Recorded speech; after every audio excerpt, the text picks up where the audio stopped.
పుల్కల్ మండలం ఇసోజ్పేట గ్రామం వద్ద సింగూరు ప్రాజెక్ట్ ప్రధాన కాల్వకు పడిన గండి స్థలాన్ని ట్రాక్టర్పై వెళ్లి స్వయంగా పరిశీలించిన వైద్యారోగ్య శాఖ మంత్రి దామోదర రాయనరసింహ, కలెక్టర్ ప్రావీణ్య, ఎస్పీ పంకజ్ త్వరలోనే కాల్వకు పడిన గండిని వెంటనే మరమ్మతు చేసి రైతులకు ఎలాంటి ఇబ్బందులు లేకుండా చూస్తామన్న మంత్రి దామోదర రాయనరసింహ.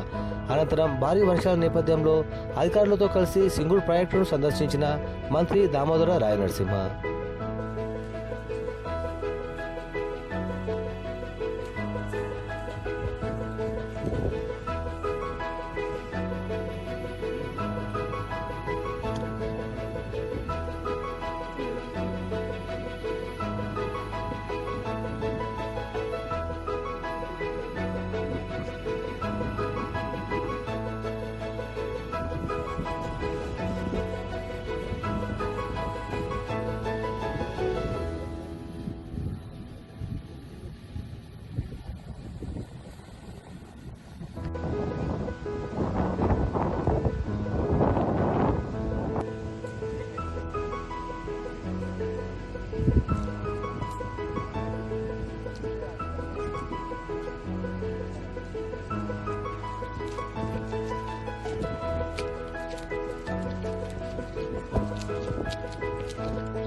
చేయండి కొద్దిగా అంటే సరే ఇందుకు ప్రికాషనరీ మెజర్గా మా యంత్రాంగం, కలెక్టర్ గారు, ఎస్పీ అందరూ కూడా ఆ స్పాట్ని సందర్శించాము. రీతిలో పద్ధతిలో వీటి యాక్షన్ ఆ బ్రిడ్జ్ని వచ్చే అందులో ఉన్నాము. కంప్లీట్ 10 days టైంలో కంప్లీట్ చేస్తాము. యాక్చువల్లీ సింగూరు కెనాల్కు లైనింగ్ అంతా కూడా టెండర్ ఎప్పుడో అయిపోయింది. ఈ వర్షాకాలం తర్వాత 168 కోట్లతోటి సింగూరు కెనాల్ సీసీ లైనింగ్ అంతా కూడా కంప్లీట్ చేస్తాము. అన్నింటిలో ప్రధానమైనది అంటే మీకు వార్తలు వస్తుంది ఏంటి అంటే సింగూరు డ్యాము అనేది కొద్దిగా రిబిట్మెంట్ అవసరం ఉంది, సేఫ్టీ మెజర్ తీసుకోవాలని చెప్పి దానికి సంబంధించి నేషనల్ డ్యామ్ సేఫ్టీ అథారిటీ కూడా రికమెండేషన్ చేసింది. దానికి అనుగుణంగా గవర్నమెంట్ 16 కోట్ల రూపాయలు మంజూరు చేసింది, టెండర్ అయిపోయింది.